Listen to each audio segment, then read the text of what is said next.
লালি বৌদি চোখ ধরে টান দিও না, নাচে মরে যাই। এই রাস্তাঘাটে আমি তোমার কাছে ক্ষমা চাই। তাহলে তুমি আমার ঘরে চলো লালি বৌদি। ঘরে তো তোমার বউ আছে। আরে না, বউ আমার সারাদিন কাজে বেরিয়ে যায়। তাহলে তুমি বাড়ি গিয়ে রেডি হও, আমি এক্ষুনি আসছি। তুমি আসবে সত্যি? লালি বৌদি আসবে। হ্যালো, কি বললি? ছুটি? আজ কাজ হবে না?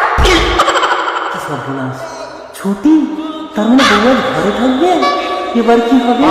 লালি বৌদি তো এক্ষুনি এসে যাবে। কি বললি চিত্রা? তোর স্বামীর অন্য মহিলার সঙ্গে লেগে গেছে? এটা যদি আমার স্বামী হতো না, কেটে হিজড়ে বানিয়ে ঘরে ফেলে রাখতাম। আয়, আয়, আমি তাড়াতাড়ি হিট করে লোক দিচ্ছি আমাকে। না রে, আমার স্বামী কোনো মেয়ের দিকে চোখ তুলেই তাকায় না। ও বউ, তুমি তো আজ ঘরে আছো। না না, চোখ বেঁধে কানামাছি হয়ে আমাকে ধরো না।